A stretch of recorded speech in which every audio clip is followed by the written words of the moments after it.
Now we're going to see the factors affecting job design. So there are three factors that affect job design. First is organizational factors. Second, environmental factors. Third is behavioral factors. We're going to see these factors one by one.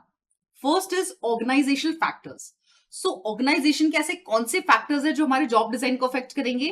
तो उसमें सबसे पहला है task features, कि जो task हम perform कर रहे हैं उसके क्या फीचर्स हैं, क्योंकि एक जॉब पे हम बहुत सारे टास्क परफॉर्म करेंगे, राइट? तो उनके नेचर को समझना हमें बहुत जरूरी है, क्योंकि हर टास्क की कॉम्प्लेक्सिटी अलग अलग होगी, उसमें वैरायटी ऑफ स्किल्स रिक्वायर्ड हो, ये भी हो सकता है, आपका उसमें मेंटल और फिजिकल एफर्ट कितना लग रहा है वो भी देखना पड़ता है, बिकॉज हर जॉब की रिक्वायरमेंट अलग है। एक जो क्लेरिकल वर्क कर रहा है एम्प्लॉय, उसको मेंटल एफर्ट ज्यादा लगेगा। जो एक फाइनेंस एग्जीक्यूटिव है या एचआर एग्जीक्यूटिव है उसको मेंटल एफर्ट ज्यादा लगेगा। वहीं जो फिजिकल एक्टिविटी से रिलेटेड ऑक्यूपेशंस है, जैसे पुलिस है, आर्मी है, वहां पे फिजिकल एफर्ट ज्यादा है ना? सो कॉम्प्लेक्सिटी और ये the nature of these jobs, the variety of skills required हर जॉब में अलग अलग हो जाती है। तो it's important to study the nature of each task to understand the feature of each task, right? अब क्या होता है, अब हम थोड़ा इंटरनल स्ट्रक्चर देखते हैं हर एक टास्क का। किसी भी टास्क को करने के लिए हमें तीन एलिमेंट चाहिए। क्या क्या तीन एलिमेंट होने चाहिए? Planning, executing and controlling. Planning में हम क्या करते हैं? We decide the course of action, timing and the resources required, कि हम क्या कोर्स ऑफ एक्शन लेंगे, कितने समय में अपने काम को कंप्लीट करेंगे, और उस काम को कंप्लीट करने के लिए हमें क्या क्या रिसोर्सेज रिक्वायर्ड होंगे। सेकेंड है executing. Executing is what? It is just carrying out the plan. जो आपने प्लानिंग की थी उसको कैरी आउट करना in the form of action, right? Third क्या है हमारा? कंट्रोलिंग। कंट्रोलिंग क्या होता है? This is monitoring performance and taking corrective action when required. आपने प्लानिंग कर ली, आपने उस काम को एग्जीक्यूट कर लिया, फिर आप देखते हो अपना परफॉर्मेंस। अगर आपने अपना काम ठीक किया है तो अच्छी बात है, और अगर उसमें कुछ चेंजेस रिक्वायर्ड है तो आप वो नेसेसरी चेंजेस करते हैं, राइट? सो क्या होता है, किसी भी जॉब में इन तीन एलिमेंट्स का अमेलगमेशन होना बहुत जरूरी है। A completely integrated job will include all these three elements of each of the task involved. ठीक है, जैसे अपन बात करें, क्लेरिकल एम्प्लॉय है जिसका काम है लेटर्स को ड्राफ्ट करना, ठीक है? तो सबसे पहले क्या हुआ, उसे काम दिया गया कि भाई ये वाला लेटर आपको इस कंटेंट के साथ ड्राफ्ट करके लेके आना है, ठीक है? तो उसने डिसाइड किया जी ये लेटर मैं ड्राफ्ट करूंगा, it will take me 15 minutes, और इसके लिए मुझे कंप्यूटर चाहिए और पेपर्स चाहिए प्रिंट आउट निकालने के लिए, and I will do it. ठीक है, तो ये हो गई उसकी प्लानिंग। फिर उसने एग्जीक्यूशन कैसे किया? टाइप करके एक्चुअली में प्रिंट आउट निकाला और प्रिंट आउट ले जाके उसने अपने बॉस को दिया। ठीक है, उसके बॉस ने देखा कि उसमें कुछ कुछ स्पेलिंग मिस्टेक्स हैं और कुछ ग्रामेटिकल एरर्स हैं, 2 या 3। तो उसने 2 या 3 उसको एरर्स बताए कि भाई इनको ठीक करके ले आओ। तो ये क्या हो गया? कंट्रोलिंग, है ना? कंट्रोलिंग कर ली, प्लान किया, एग्जीक्यूट किया और उसने कंट्रोल किया, फिर वो सारे रेक्टिफिकेशंस करके ले आया, and finally that task got completed of that employ. तो इस तरीके से हम टास्क स्ट्रक्चर का इंटरनल एनालिसिस करते हैं।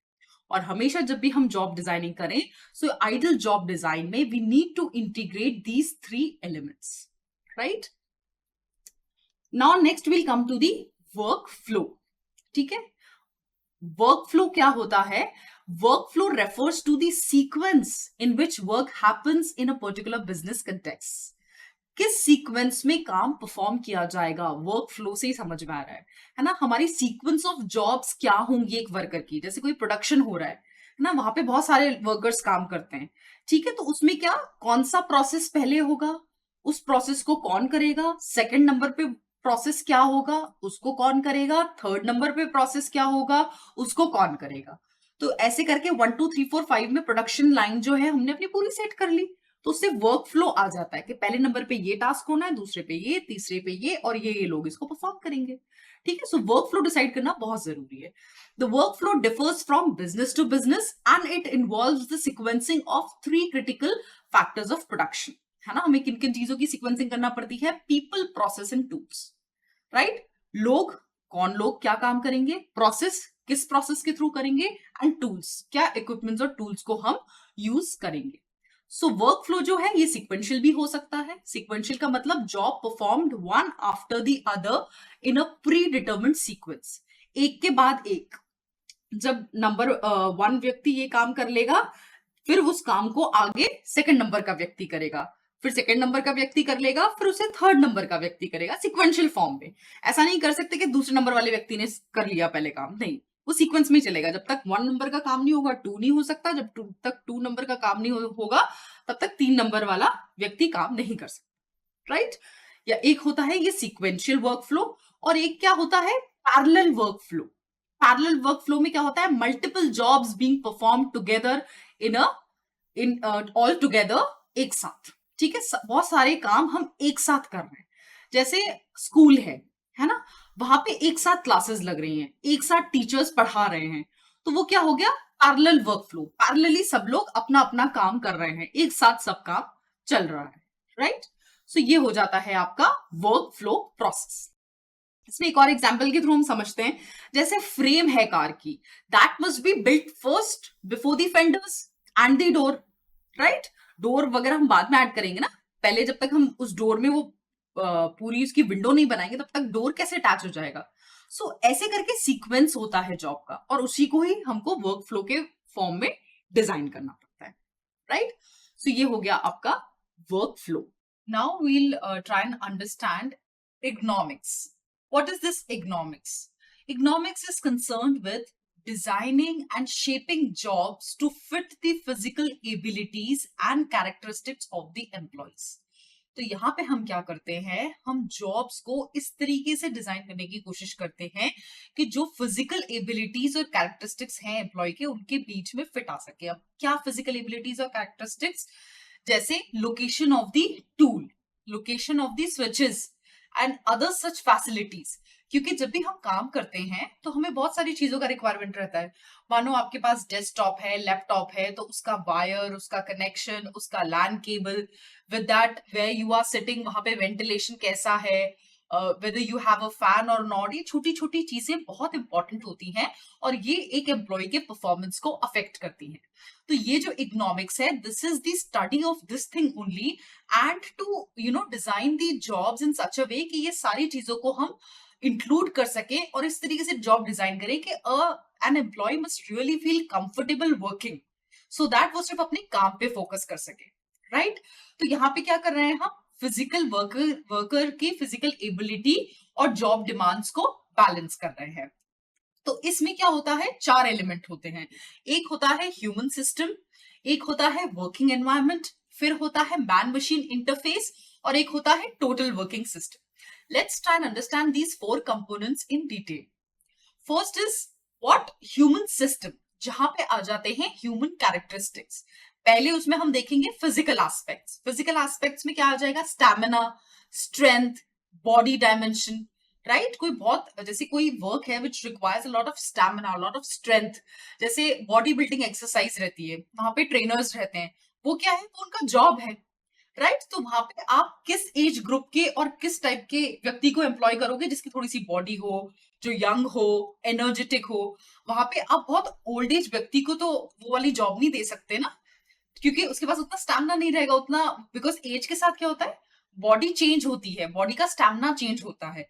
तो फिर आपको वो चीज, वो कैरेक्टरिस्टिक्स को ध्यान में रखते हुए आपको जॉब को डिजाइन करना पड़ेगा और उसी हिसाब से आपको उस व्यक्ति को वो वाली जॉब देनी पड़ेगी। तो इसमें आ गए आपके फिजिकल एस्पेक्ट्स। फिर आते हैं हमारे कुछ साइकोलॉजिकल एट्रीब्यूट्स, जैसे परसेप्शन, लर्निंग एंड रिएक्शन, कि भाई एक एम्प्लॉय किसी सिचुएशन में किस तरीके से रिएक्ट करता है। उसका रिएक्शन पॉजिटिव भी हो सकता है, नेगेटिव भी हो सकता है, बट अगर बहुत ज्यादा रिपीटेडली वो नेगेटिव ही रिएक्ट करेगा तो that is detrimental to the organisation.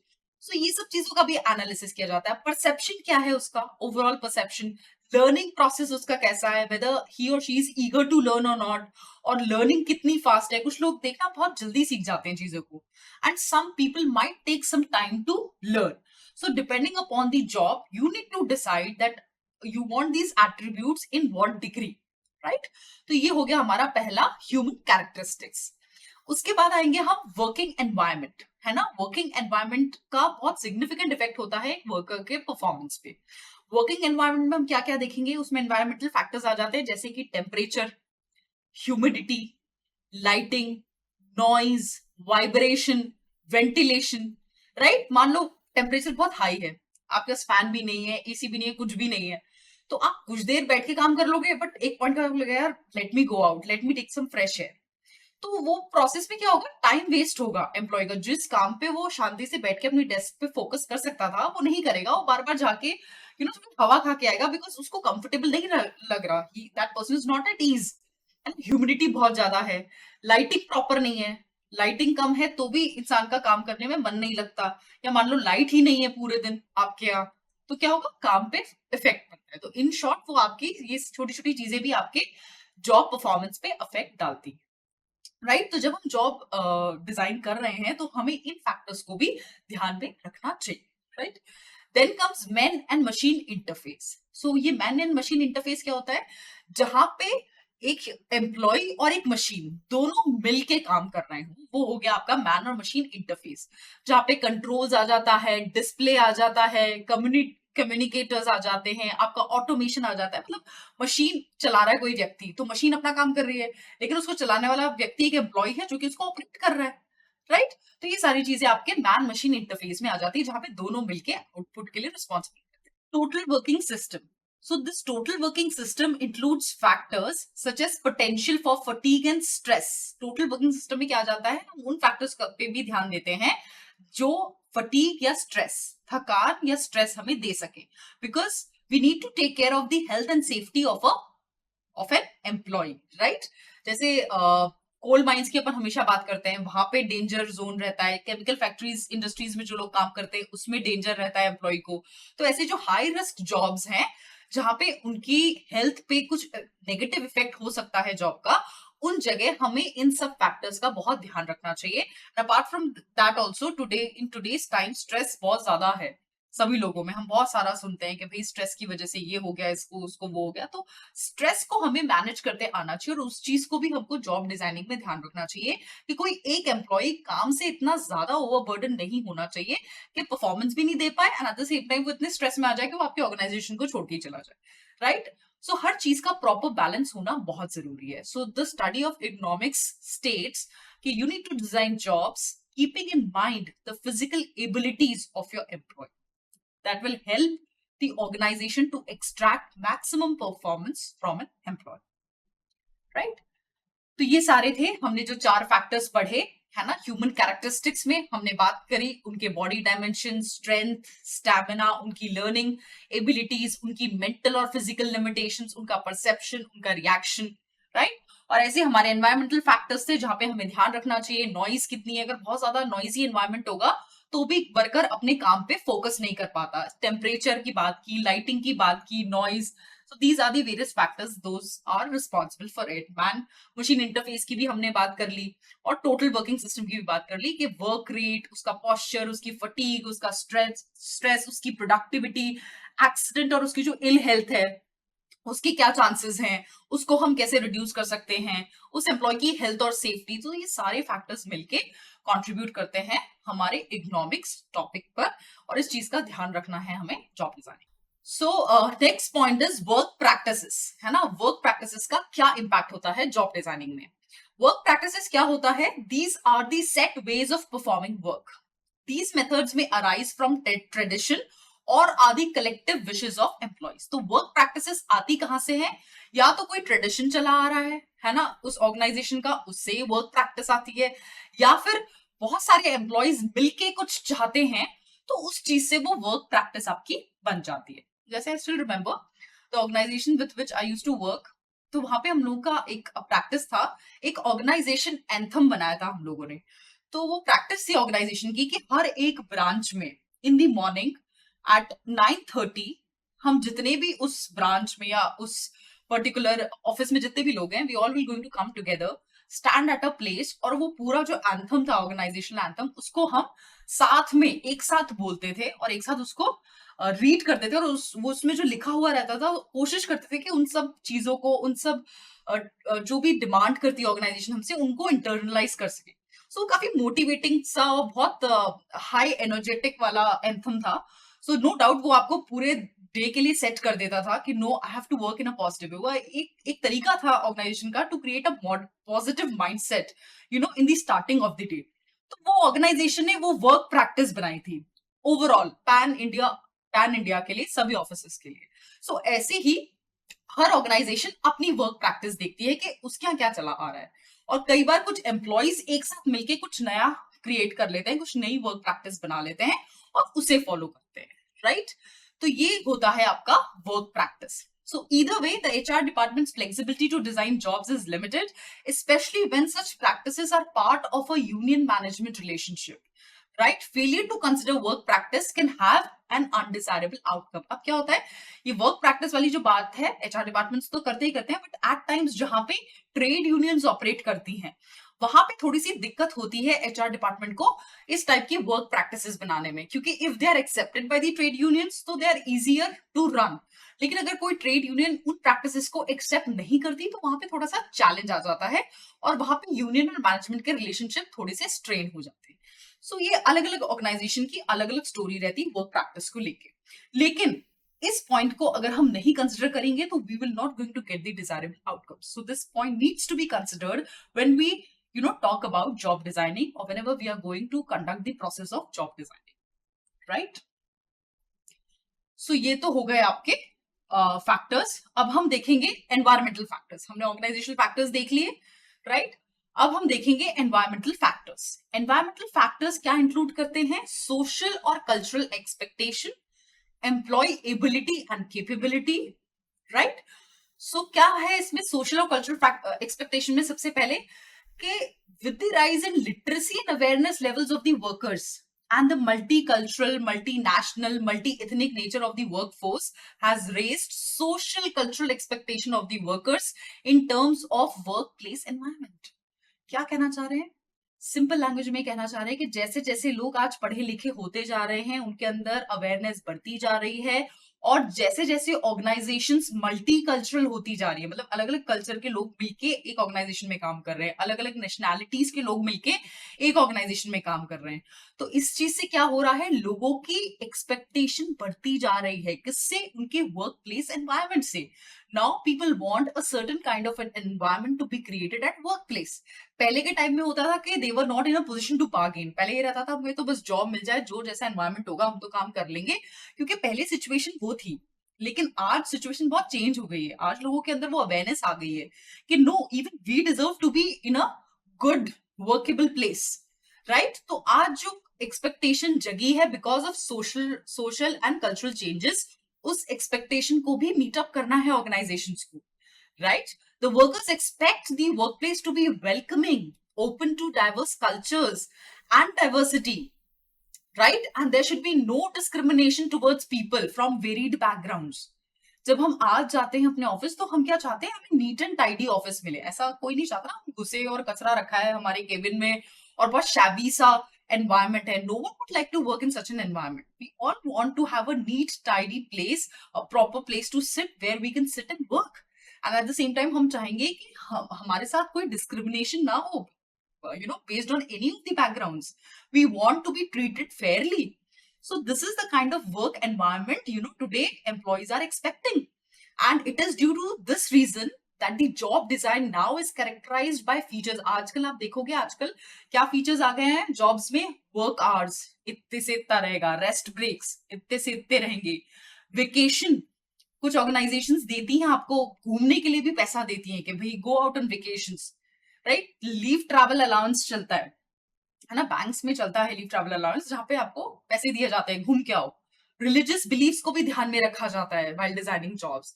तो ये सारी चीजें बहुत इंपॉर्टेंट हैं. सो क्या होगा अगर हम इन चीजों पे ध्यान नहीं देंगे, सोशल और कल्चरल फैक्टर्स पे, so this will going to create a dissatisfaction and low motivation among employees. और एम्प्लॉइज क्या करेंगे? वो आपके ऑर्गेनाइजेशन को छोड़ के जाएंगे, तो आपका हाई टर्नओवर हो जाएगा.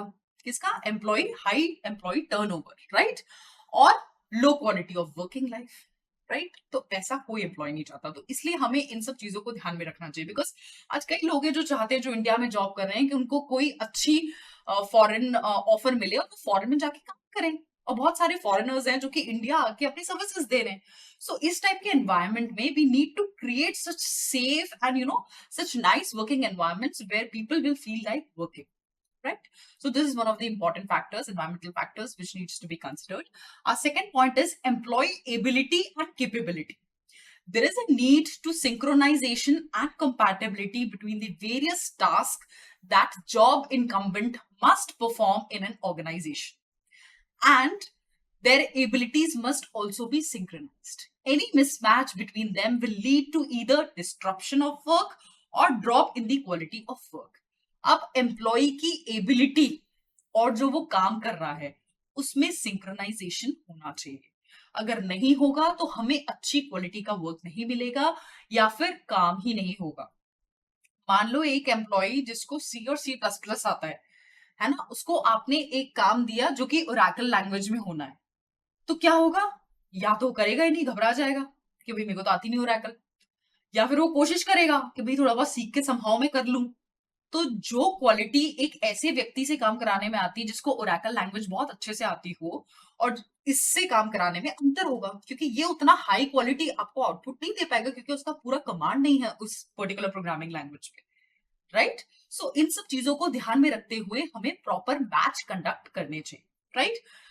While designing jobs, adequate attention also needs to be paid to the abilities of the workers and the kind of capabilities they need to be developed. ये भी important है। हमें इस चीज का भी ध्यान रखना है कि उनके अंदर हमें किस टाइप की कैपेबिलिटीज को डेवलप करना है, keeping the future times in mind, right? जैसे हेनरी फोर्ड जो है वो ये चीज उन्होंने बहुत अच्छे से फॉलो की थी। He made job design so simple and requiring very little training for assembly line, considering that each and every employee working there lacked any automobile making experience. तो उन्होंने अपनी प्रोडक्शन असेंबली लाइन को इतने simple तरीके से वहां पे jobs design की थी, ये मानते हुए कि मेरे यहाँ जितने लोग काम कर रहे हैं उनको ये वाला काम करना आता ही नहीं है, और उस तरीके से उतने सिंप्लीफिकेशन के साथ उन्होंने जॉब्स को डिजाइन किया था, राइट? तो ये थे हमारे एनवायरमेंटल फैक्टर्स जिनका ध्यान हमें रखना चाहिए। अब हम आएंगे बिहेवियरल फैक्टर्स पे। Behavioral factors are based on the premise that people are influenced to work to satisfy their needs. अब यहाँ पे क्या माना जाता है इस फैक्टर को कंसिडर करते टाइम कि पीपल जो हैं they are influenced to work to satisfy their needs, वो अपनी नीड्स को सैटिस्फाई करने के लिए काम करते हैं। Higher the need more one finds job challenging, जितनी ज्यादा उसकी नीड होगी उतनी ज्यादा उसको जॉब चैलेंजिंग अच्छी लगेगी। Once behaviour at work is governed by certain factors, और जो एक इंसान का बिहेवियर है वो बहुत सारे फैक्टर्स से गवर्न होता है वर्क प्लेस पे। अब वो कौन से फैक्टर्स हैं? पहला है ऑटोनॉमी, है ना? ऑटोनॉमी की बात हमने पहले भी की थी। ऑटोनॉमी का मतलब होता है the degree of freedom that an individual has at work place with respect to decision making and determining certain course of action. उसको कितनी आजादी दी गई है डिसीजंस लेने की, उसे कितनी आजादी दी गई है कि वो कोई एक्शन अपने बलबूते पे ले सके। While freedom can never be unlimited, limited autonomy makes workers demotivated and turn apathetic towards the organization and the job. अब क्या है, अगर फ्रीडम अनलिमिटेड जो है, while freedom can never be unlimited freedom नहीं दे सकते ऑटोनॉमी की जो हम बात कर रहे हैं, और थोड़ी सी अगर आप उसको ऑटोनॉमी दोगे और पूरी ऑटोनॉमी ना देते हुए तो क्या होगा, थोड़ी सी ऑटोनॉमी में हो सकता है डिमोटिवेट हो जाए, और डिमोटिवेट होके वो ऑर्गेनाइजेशन और अपनी जॉब के अगेंस्ट एक नेगेटिव फीलिंग डेवलप कर लेगा। जबकि high degree of autonomy creates a sense of positivity and empowerment among workers that motivates them towards performance and contribution. अगर आप हाई डिग्री ऑफ ऑटोनॉमी देते हो तो वो एक positivity, sense of positivity inculcate करता है एम्प्लॉय के बीच में, और उसे लगता है कि हाँ भाई ऑर्गेनाइजेशन ने उसे इतनी पावर दे दी है और वो मोटिवेट होके अपने परफॉर्मेंस के लिए कंट्रीब्यूट करता है। तो बात यहाँ ये हो रही है कि कितनी ऑटोनॉमी देना। अनलिमिटेड ऑटोनॉमी हम नहीं दे सकते, ऑटोनॉमी हमें देनी है बट उसका डिग्री हायर साइड होना चाहिए, लोअर साइड में वो डिमोटिवेट हो जाता है एम्प्लॉय। सो ये एक बिहेवियरल फैक्टर है जो कि अफेक्ट करता है हमारे जॉब डिजाइन को। Then comes use of abilities. Jobs that are done by workers with right usage of their abilities are the ones that are performed most effectively. कोई काम जिसे आप करना इंजॉय करते हो और जिस काम को करने के लिए जो भी स्किल सेट रिक्वायर्ड है वो आपके पास है, तो वो काम आप जितना इफेक्टिवली करोगे उसके कंपैरिजन में जो दूसरा काम है जिसपे आपकी उतनी एक्सपर्टीज नहीं है, उसका आउटपुट कभी भी उतना अच्छा नहीं आएगा। इसे एक छोटे से घर के एग्जाम्पल से समझते हैं। एक जिसको खाना बनाना आता है और एक जिसको खाना बनाना नहीं आता। तो जिसको खाना बनाना आता है उससे आप कुछ भी बनवा लो, वो आपको फटाफट बना के बहुत बढ़िया दे देगा। क्यों? क्योंकि उसे प्रोसेस पता है, उसके अंदर वो एबिलिटी है कि वो अच्छा खाना कुक कर सके और फटाफट आपको बढ़िया आउटपुट देगा। वहीं दूसरा व्यक्ति जिसे खाना बनाना नहीं आता हो, उसे आप खाना बनाने बोलो तो वो या तो रिलक्टेंस शो करेगा या फिर बनाएगा भी तो शायद उतना अच्छा नहीं बना पाए क्योंकि उसे आता नहीं है बनाना। तो वो दोनों की एबिलिटी अलग अलग है। यही वर्क प्लेस पे भी होता है। एक ऐसा काम जिसको करने के लिए मेरे पास कैपेबिलिटी और एबिलिटी है, उस काम को मैं 100% एक्यूरेसी और 100% शिद्दत के साथ परफॉर्म करूंगी, एज कम्पेयर टू वो काम जिस काम को करने के लिए जो स्किल सेट रिक्वायर्ड है वो मेरे अंदर नहीं है, तो वो काम मैं नहीं कर पाऊंगी। राइट? जैसे एथलीट है, उसके उस एथलीट वो जिस गेम को खेलता है, जिस गेम के लिए है वो, उसमें वो जैसा परफॉर्म कर पाएगा वो अलग लेवल रहेगा ना, एज कम्पेयर टू आप उसको बोलो कि भाई कुछ और कर ले, वो दूसरे गेम में शायद इतना अच्छा अपना 100% नहीं दे पाएगा ना, जो प्लेयर्स होते हैं। राइट? ऐसे ही हर एक जॉब के साथ भी होता है। तो एबिलिटी का हमें सही इस्तेमाल करते आना चाहिए। राइट? फिर थर्ड पॉइंट है हमारा feedback. Right feedback given in the right manner and at the right time contributes in a big way in improving performance of the workers. The job must be designed in a way that they provide room for timely and adequate feedback. Right? तो job design हमको इस तरीके से करनी चाहिए कि हमें समय मिले कि हम एम्प्लॉय को फीडबैक दे सके और वो फीडबैक के अनुसार अगर कोई सुधार की जरूरत है तो उसे कर सके। परफॉर्मेंस अप्रेजल होते हैं, है ना, वो इसीलिए होता है फीडबैक देने के लिए। तो परफॉर्मेंस अप्रेजल डिपेंड करता है, कुछ लोग ईयरली करते हैं, कुछ लोग बाय एनुअली करते हैं, तो depending upon organization to organization वो होता है। लेकिन जॉब डिजाइनिंग में हमें इस चीज का ध्यान रखना है कि प्रॉपर फीडबैक हर एक एम्प्लॉय तक पहुंचे और उसे समय मिले कि वो अपने परफॉर्मेंस को इम्प्रूव कर सके। अगर फीडबैक आप नहीं दोगे तो you might face the consequences of the same. Then fourth point is variety. Task variety in a job is very important to keep away boredom from workers. Boredom or monotony not only reduces productivity and it blocks creative juices from flowing, but they also generate fatigue. So क्या है, अगर variety नहीं होगी काम करने में तो हो सकता है एक पॉइंट के बाद जो आपका एम्प्लॉय है बोर होने लगे, और बोर होने से क्या होगा, एक अननेसेसरी आपको मेंटल थकान टाइप की आने लगती है और आप अपने परफॉर्मेंस को 100% नहीं रख पाते और आपकी प्रोडक्टिविटी रिड्यूस हो जाती है। राइट? और जहां आपकी मेंटल फटीग आई वहां पे एक्सीडेंट होने के बहुत ज्यादा चांसेस बढ़ जाते हैं। तो कई बार होता है ना, एक ही काम करते रहे बार बार बार बार बार बार, तो हमें लगता है अरे अब तो हमें सब कुछ पता चल गया तो अब कोई दिक्कत नहीं, लेकिन उसमें ही कई बार दुर्घटना हो जाती है। सो इसलिए हमेशा हमें ध्यान रखना चाहिए कि हमेशा हम वैरायटी डालें किसी भी टास्क को करने के लिए अलग अलग तरीके से, ताकि बोर्डम ना आए और एम्प्लॉय इंटरेस्ट के साथ उस काम को परफॉर्म करे। राइट? तो ये थे आपके 4 पॉइंट्स बिहेवियरल फैक्टर्स में: autonomy, use of abilities, feedback and variety.